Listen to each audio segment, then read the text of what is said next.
जैसे वो उसको बिचौलिया जब घर पे आता है, हाँ, वो जिस तरीके से बात मुझे खाने वाला। हाँ, ऐसा रियलिटी में मैंने देखा है। अच्छा,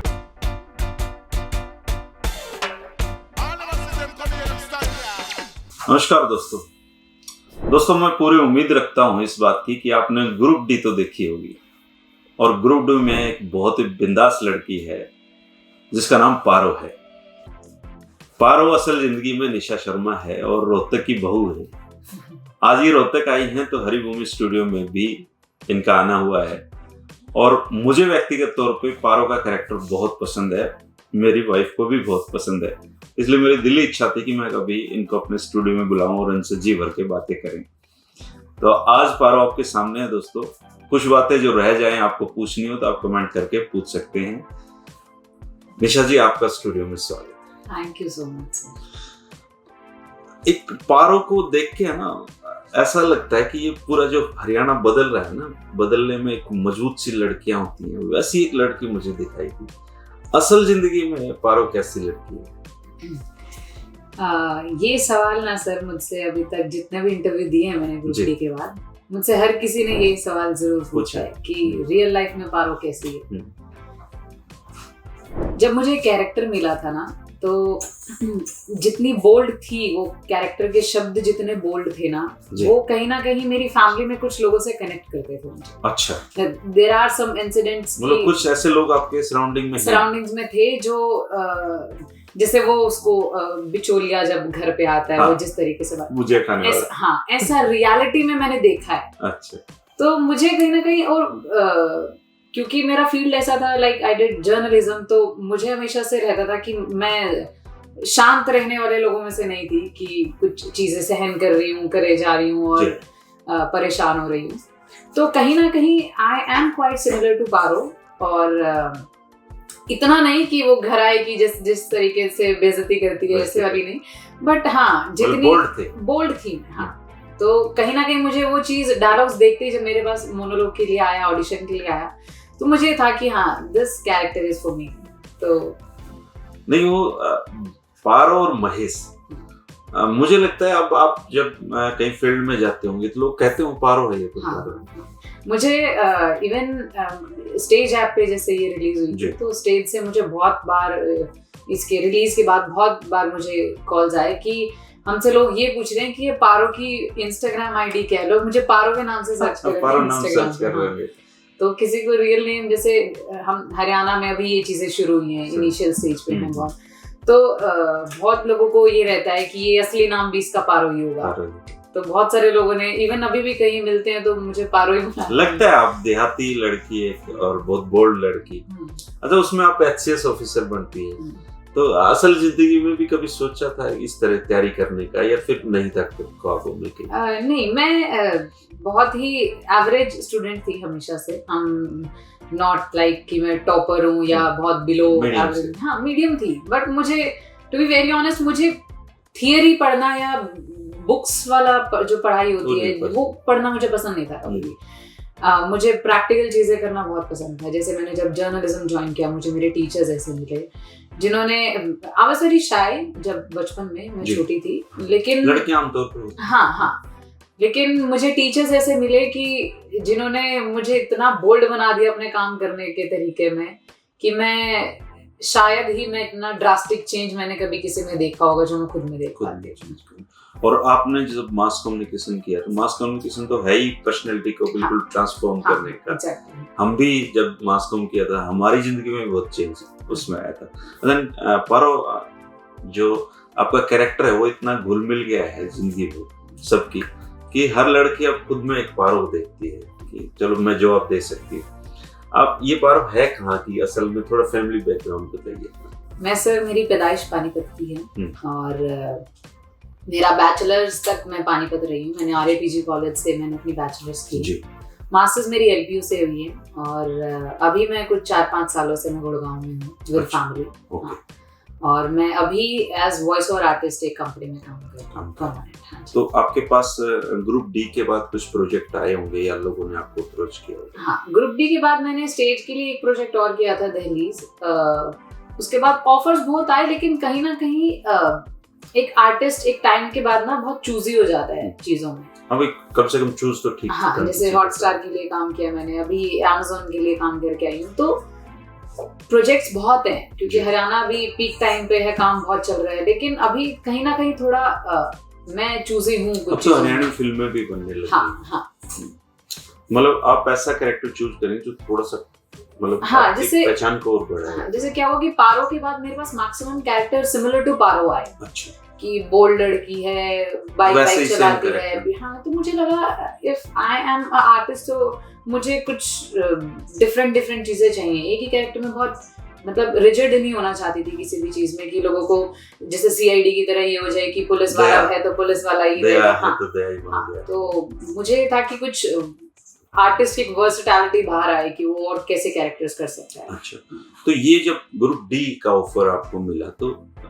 ये एक्सीडेंटली था कि आप एक्ट्रेस बनना चाहती थी या फिर मतलब कुछ इसमें कुछ है रहस्य है इस बात में, या फिर आप एक इस लक्ष्य को लेके चल रही थी कि आपको एक्टिंग के फील्ड में जाना? नहीं, ग्रुप डी से पहले like I did 6 to 7 years theatre. मैंने थिएटर की अच्छी से। मैंने अपनी यूनिवर्सिटीज को नेशनल इंटरनेशनल रिप्रेजेंट किया थिएटर में। हाँ, तो मतलब इंटरेस्ट तो बन ही गया। हाँ, तो इन 2016 और 17 में भी मुझे यशपाल सर का कॉल आया था। मैंने ऑडिशन दिया था एसपी चौहान के लिए, जो हरियाणा बेस्ड पिक्चर थी। हाँ, उसमें मैंने एक सपोर्टिंग कैरेक्टर किया था, युविका चौधरी की फ्रेंड का किया था।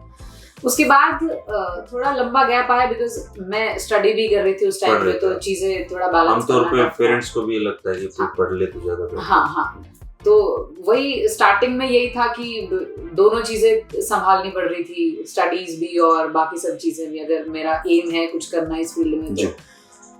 फिर मैंने कुछ एपिसोड्स किए सावधान इंडिया के, मतलब छोटे मोटे टीवी के लिए बहुत छोटे मोटे शोज किए मैंने। एक रोहतक में शूट हुआ था, सुभाष भाई का रियलिटी शो था, वो भी उसमें भी पार्टिसिपेट किया। हाँ, तो ब्रांड्स के लिए शूट किया, ये जैगवार, बीजेपी ऐसे ब्रांड्स के लिए शूट किया, प्रिंट शूट्स भी किए। हाँ, फिर बीच में लॉकडाउन आने के बाद लाइक मेरी मास्टर्स हुई थी 2019 में, और उसके बाद ये हुआ था कि हाँ अब मैं प्रॉपर्ली इस फील्ड में जा पाऊंगी, लेकिन बिकॉज ऑफ द लॉकडाउन सब चीजें बंद हो गई। तब तो सब पराठे बना रहे थे। हाँ, तो लॉकडाउन से जस्ट पहले मुझे एक्चुअली याद नहीं, हाँ शायद लॉकडाउन के बाद सीजन 1 शूट हुआ था। तो मेरे पास एक्सीडेंटली ही कॉल आया था मेरे एक फ्रेंड का, और जो डायरेक्टली मेरा फ्रेंड नहीं था, एक म्यूचुअल फ्रेंड के थ्रू कॉल आया था कि ऐसे ऐसे करके एक शूट है।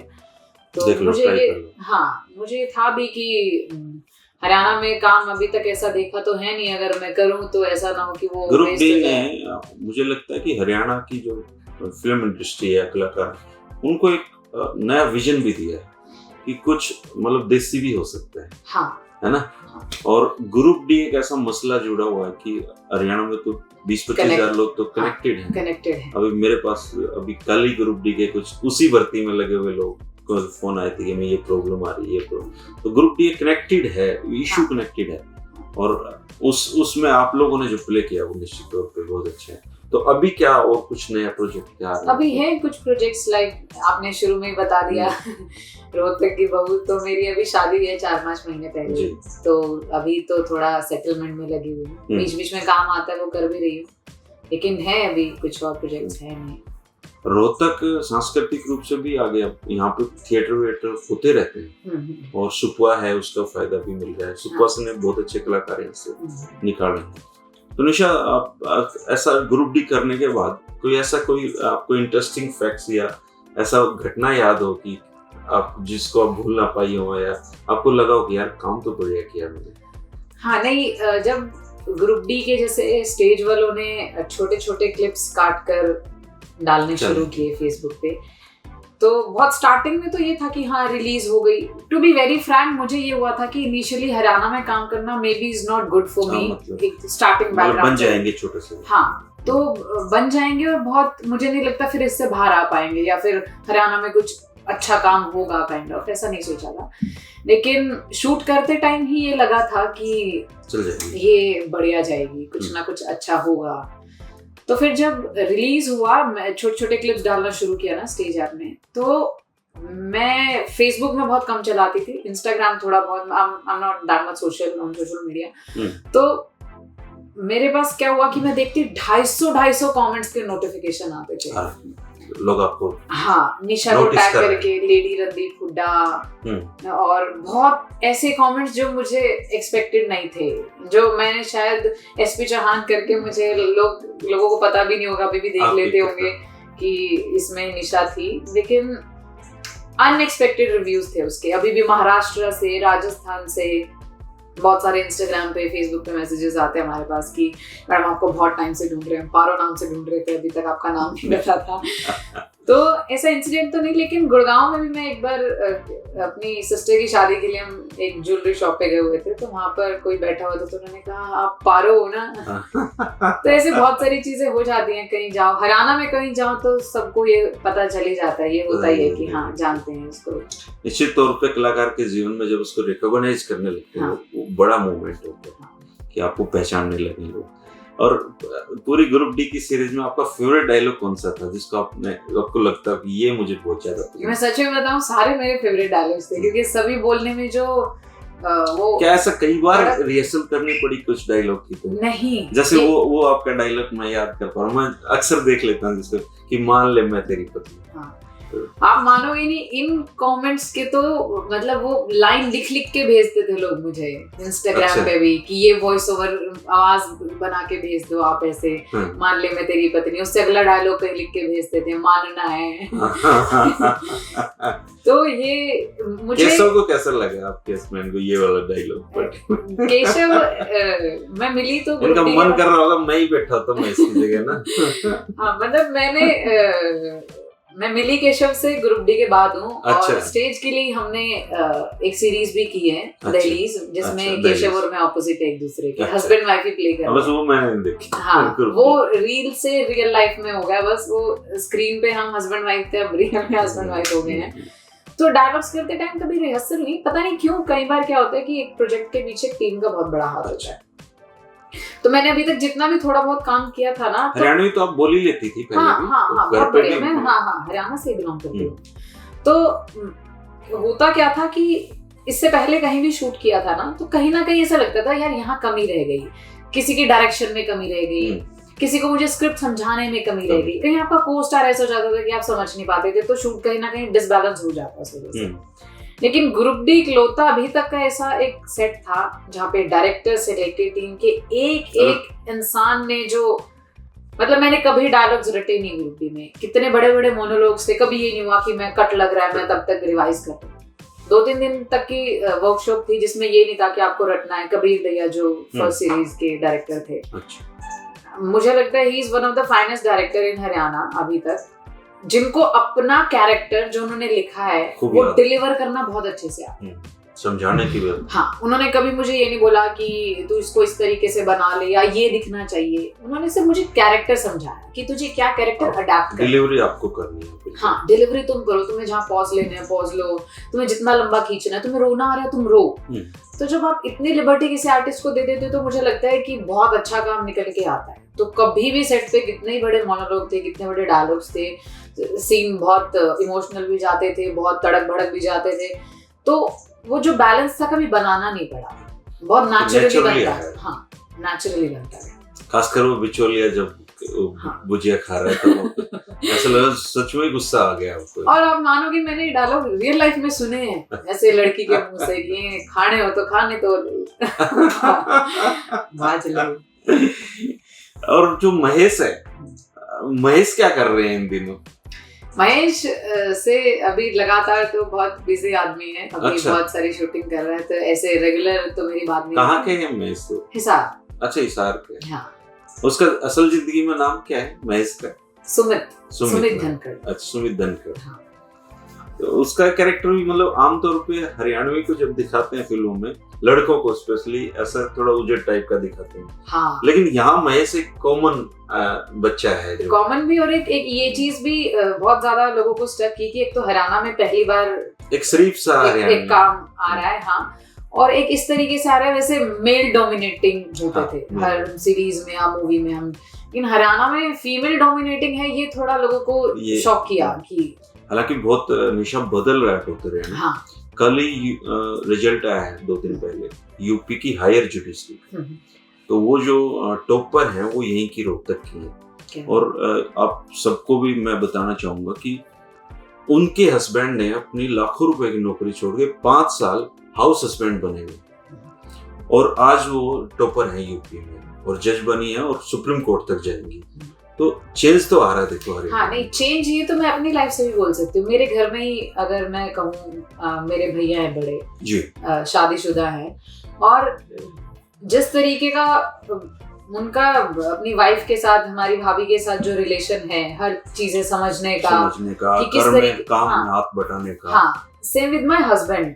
मतलब कहाँ हम दोनों एक ही फील्ड से हैं ना दोनों, तो कई बार क्लैशेस बहुत होते हैं लोगों के, क्या करना है क्या नहीं करना है, एक दूसरे को ये बताया जाता है। लेकिन हम जब इस रिलेशन में आए तो भी दिमाग में यही था कि हम इस फील्ड में हैं तो एक दूसरे को फ्री छोड़ना है, मतलब अवसर दें एक दूसरे अवसर देना पनपने का। वरना मैं अगर कुछ साल पहले जाऊं, इवन मैं अपने फैमिली की भी बात करूं या जो हमारे सराउंडिंग्स में लोग रहते थे, आस पड़ोस में लोग रहते थे, उनकी बात करूं तो कहीं ना कहीं वो था प्रेशर हर चीजों में। मतलब फैमिली से भी, फ्रेंड से भी, आप किसी रिलेशन में हो उससे भी कहीं ना कहीं चीजें थी, वो डोमिनेट करती थी। ये कर दिया तो ये हो जाएगा, नहीं भाई ये बोलेगा, नहीं पापा ये बोलेंगे। लेकिन अब चीजें कितनी चेंज हो गई हैं। मेरी फैमिली में भी जिनसे मैं मिल रही हूँ उनसे भी, जहाँ मेरी शादी हुई है उनसे भी, और मैं आसपास भी देख पा रही हूँ निश्चित तौर पे बदल रही। मेरी बेटी जब मुझे जिस तरीके से जवाब देती है, वाइफ कहती है कि मैं अपने बचपन में ये कल्पना भी नहीं कर सकती थी कि मैं अपने पापा को इस तरीके से जवाब दे दूंगी। तो चीजें तो निश्चित तौर पे बदल रही हैं और उसमें आप लोगों का बड़ा हाथ है। क्योंकि पारों को देख देख के मुझे लगता है हरियाणा में बहुत सारी पारों पैदा होंगी। चले आप लास्ट में मैं चाहूंगा निशा कि आप जो लड़कियां आपको देखती हैं, स्पेशली जिन लड़कियों में खुद को एक पारो बनाने की इच्छा है, उनके लिए क्या मैसेज देना चाहेंगी आप? मैंने हमेशा ये चीज जरूर बोली है कि अगर मेरे जैसी बिल्कुल ऐसे ग्राउंडेड लड़की, मतलब जिसने ना कुछ ज्यादा देखा हो ना ज्यादा किया हो लाइफ में ना, अगर वो इतना आगे आ सकती है, मतलब मैंने ज्यादा काम नहीं किया है अभी तक, लेकिन जितना भी किया है, जैसे जर्नलिज्म में होके मैंने न्यूज चैनल्स, रेडियो स्टेशंस में भी काम किया है, ठीक है। और मतलब एक होता है शाय होना, मैं बिल्कुल ही नहीं बोलती थी, लेकिन जैसे मैंने बोला कि मेरे टीचर्स मुझे ऐसे मिले, मतलब मैं नाम भी लेना चाहूंगी। हमारे एक प्रदीप सर होते थे, हमारे एचओडी होते थे कॉलेज में, और एक दिनेश सर होते थे, दिनेश गादियान सर।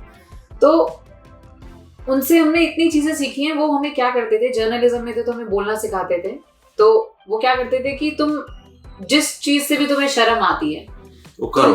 हाँ, तुम कुछ भी मत बोलो, यहाँ कैमरे के पास आओ, 10 लोग बैठे हुए हैं, तुम्हें गालियां तो आती होंगी, घर में लड़ते तो होगे तुम, हरियाणवी में, हिंदी में, पंजाबी में, तुम यहाँ 4 लाइनें जो तुम अपने भाई बहन को बोलते हो बोल के जाओ। क्योंकि जब तुम बोलना सीख जाओगे, जब तुम्हें बोलने का कॉन्फिडेंस आ जाएगा, लैंग्वेज आप अपने आप कभी भी कोई भी पकड़ सकते हो, सीख सकते हो। लैंग्वेज सीखने की चीज आप सीखते हो। मैं हमेशा कहता हूँ अपने कहीं भी मौका मिलता है जब डिलीवर करने का, कि आपको 4 चीजें जरूर होनी चाहिए।